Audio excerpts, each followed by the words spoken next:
Hello बच्चों, मैं doctor Priyanka एक बार फिर से आज आप सबके सामने। आज मैं आप लोगों के साथ जो टॉपिक डिस्कस कर रही हूँ वो मेरी पिछली वीडियो का कंटिन्यूएशन है। हमने पिछली क्लास में अपना शुरू किया था theory of income, output and employment, जो कीन्स की दी हुई एक किताब में से एक छोटा सा पार्ट है। आज उसी टॉपिक को आज कंटिन्यू करेंगे और साथ ही साथ कंजम्पशन फंक्शन का टॉपिक पढ़ेंगे। लास्ट क्लास में मैंने आप लोगों को बताया था कि कीन्स और से ने क्या क्या थ्योरीज दी थी। हमने ग्रेट डिप्रेशन की बात की थी और साथ ही साथ मैंने एक इंट्रोडक्शन दिया था आपको कंजम्पशन फंक्शन का। आज कंजम्पशन फंक्शन शुरू करते हैं। ये जो आज का वीडियो है ये 12th क्लास के बच्चों के लिए, मैक्रो इकोनॉमिक्स जिन के पास है हमारे एसओएल के सेकेंड ईयर के बच्चों के लिए, साथ में हर उस स्टूडेंट के लिए जो मैक्रो इकोनॉमिक्स पढ़ता है उसके लिए इम्पोर्टेंट है, क्योंकि consumption function is a very important topic in macro economics. तो मैक्रो इकोनॉमिक्स में जो हमारा कंजम्पशन फंक्शन है वो उसका क्या मतलब होता है, पहले उसको समझते हैं। कंजम्पशन फंक्शन का मतलब होता है जो रिलेशनशिप होता है इनकम और कंजम्पशन के बीच में, उसको हम कंजम्पशन फंक्शन कहते हैं। या जो इनकम बढ़ने के साथ आपकी कंजम्पशन बढ़ती है, it is known as consumption function, जिसका एक दूसरा नाम है प्रोपेंसिटी टू कंज्यूम। तो कंजम्पशन फंक्शन के डिटर्मिनेंट्स के बारे में पढ़ने से पहले मैं आपको बताऊं, इसकी एक इक्वेशन होती है। This is the equation of consumption function. C is equal to C bar plus BY। मतलब C is equal to C bar को हम A बार भी लिख सकते हैं, छोटा A के ऊपर बार, कोई उसमें डिफरेंस नहीं है।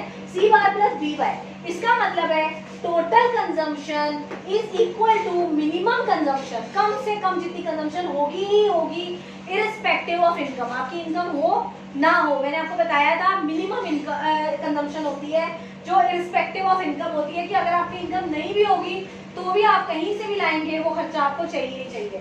तो autonomous consumption plus MPC into income. MPC is आपकी कितनी कंजम्पशन बढ़ती है आपकी 1 रुपए इनकम बढ़ने के साथ।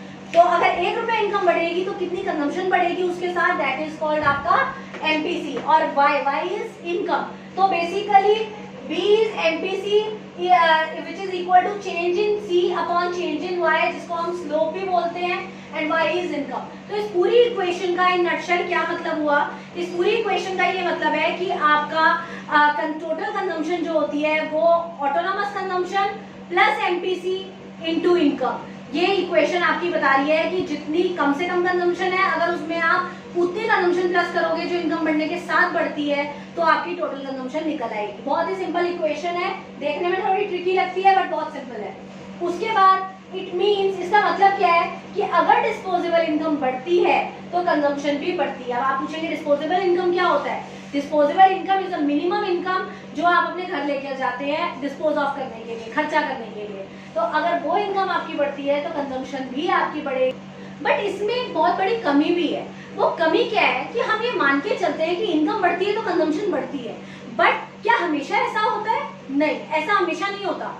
क्यों नहीं होता? क्योंकि कंजम्पशन को इफेक्ट करने वाली खाली एक इनकम ही फैक्टर नहीं है, इसके अलावा भी बहुत सारे डिटर्मिनेंट्स हैं जो आपकी कंजम्पशन को ज्यादा या कम करते हैं। उन डिटर्मिनेंट्स के बारे में हम 2 मिनट बाद बात करेंगे। बट उससे पहले मैं आपको ये बता दूं कि ये जो कीन्स की कंजम्पशन फंक्शन की थ्योरी है, इसका एक सबसे बड़ा क्रिटिसिज्म यही है कि it is not always necessary कि इनकम बढ़ने के साथ कंजम्पशन बढ़ेगी, क्योंकि कभी कभी कुछ ऐसे फैक्टर्स होते हैं जिसकी वजह से आपकी कंजम्पशन बढ़ती है। अब वो फैक्टर्स क्या हैं उसको पढ़ने से पहले हम डायग्राम देखते हैं। ये कंजम्पशन फंक्शन का मैंने डायग्राम बताया है यहाँ पर, जिसमें मैंने AD कर्व और AS कर्व को मेंशन किया है। AS कर्व मैंने आप लोगों को पहली वीडियो में बताया था इस सब्जेक्ट की कि हमेशा 45 डिग्री एंगल होता है ये, और AD कर्व जो होती है वो 0 लेवल से थोड़ा सा ऊपर से शुरू करते हैं हम इसको। क्यों? इसके पीछे भी रीजन बताया था, क्योंकि कंजम्पशन कैन नेवर बी 0। तो जब आपका AD इंटरसेक्ट करेगा तो ये तो आपका इक्विलिब्रियम पॉइंट हो गया।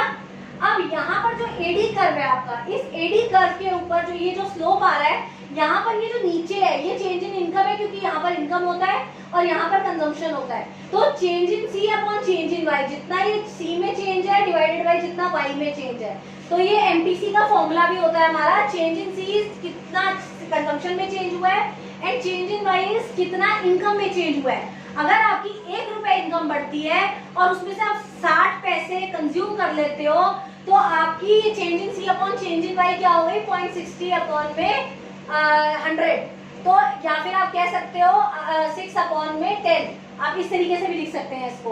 तो basically change in C upon change in Y का मतलब हो गया हर 1 रुपए में 60 पैसा एमपीसी जिसको हम स्लोप भी बोलते हैं। अब आपका ये जो एमपीसी है हमने निकाल लिया, तो एडी का फॉर्मूला भी हमें पता है सी प्लस आई, जिसको आप प्लस करके एग्रीगेट डिमांड निकाल सकते हैं। अब हम पढ़ते हैं डिटर्मिनेंट्स ऑफ कंजम्पशन के बारे में। कंजम्पशन का डिटर्मिनेंट क्या क्या होते हैं। कंजम्पशन के बेसिकली हमारे 4-5 डिटर्मिनेंट्स हैं जो मैंने लिखे हैं। सबसे पहला हमने अभी पढ़ा लेवल ऑफ इनकम। इनकम का जो लेवल होता है, तो डिटर्मिनेंट्स ऑफ कंजम्पशन जो है हमारे, उसका सबसे पहला पॉइंट हमने अभी 2 मिनट पहले पढ़ा है कि जब भी आपकी इनकम बढ़ती है तो आपका कंजम्पशन भी बढ़ता है, ये फैक्ट है। बट मैंने ये कहा था हमेशा ऐसा नहीं होता कि इनकम बढ़ने के साथ कंजम्पशन बढ़े, इट इज नॉट। अब जो सेकेंड पॉइंट है वो है हमारा rate of interest. Rate of interest का मतलब होता है कि जब भी आप पैसा सेव करते हैं कहीं पर भी, तो आपको हाई रेट ऑफ इंटरेस्ट मिलता है। तभी जब आप सेव ही तब करेंगे जब आपको रेट ऑफ इंटरेस्ट हाई मिलेगा। तो जब हाई रेट ऑफ इंटरेस्ट मिलेगा तो आपकी सेविंग ज्यादा होगी, और अगर सेविंग ज्यादा होगा तो ऑटोमेटिकली कंजम्पशन कम हो जाएगी। क्यों?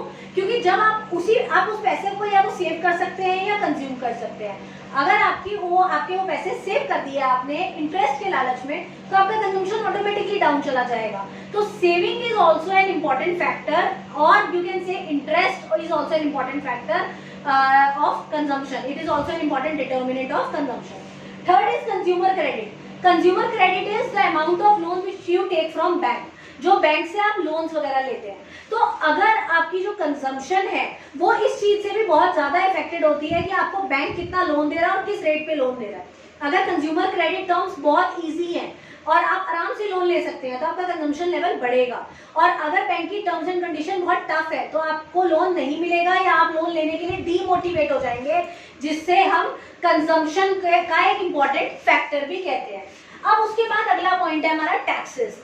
बहुत सिंपल सी फिलॉसफी है, अगर टैक्सेस हाई होंगे तो कंजम्पशन डेफिनेटली कम होगा, क्योंकि जब टैक्सेस बढ़ेंगे तो आपका ज्यादा से ज्यादा पैसा टैक्स देने में चला जाएगा और कंजम्पशन के लिए कम पैसे रह जाएंगे। तो इसीलिए taxes is also an important determinant for consumption. And the last point is price expectations. अगर कभी कभी ऐसा होता है कि प्राइसेस बढ़ने का एक डर आ जाता है मन में, या मार्केट में ऐसा रूमर उड़ जाता है कि प्राइसेस आगे जाके बढ़ने वाले हैं। तो अगर प्राइसेस बढ़ने की आपको रूमर सुन गए या आपको लग गया कि प्राइसेस बढ़ेंगे, तो you will start hoarding the things. आप चीजों को इकट्ठा करना शुरू कर देते हैं। जैसे अभी पीछे जब कोरोना वायरस की बात शुरू हुई थी चारों तरफ, तो इतना ज्यादा पैनिक क्रिएट हो गया था कि सब लोगों ने अपने घरों में राशन सब्जियां सब होर्ड करनी शुरू कर दी, जिसकी वजह से प्राइस लेवल अप चला गया था। और प्राइस लेवल अप जाने की वजह से आप लोगों ने चीजें घर में इकट्ठी करनी शुरू कर दी, डिमांड बढ़ गई, इंसानों की कंजम्पशन बढ़ गई। तो price level is also an important determinant of consumption. तो there are 5 major important determinants of consumption. First is level of income, then rate of interest, then consumer credit, taxes and price expectations. ये 5 आपके major consumption function के determinants हैं। तो basically आज हमने जो पढ़ा वो कंजम्पशन फंक्शन पढ़ा, उसका डायग्राम पढ़ा, उसके डिटर्मिनेंट्स पढ़े। तो ये हमारा था कंजम्पशन फंक्शन का टॉपिक। इसके बाद मैं आप लोगों को इसके 2 पार्ट्स जो एपीसी और एमपीसी है उसके बारे में डिटेल में समझाऊंगी, और उस पर बेस्ड हम एक न्यूमेरिकल भी करेंगे। तब तक के लिए आप वीडियो को लाइक करें और मेरे चैनल को सब्सक्राइब करें। Thank you.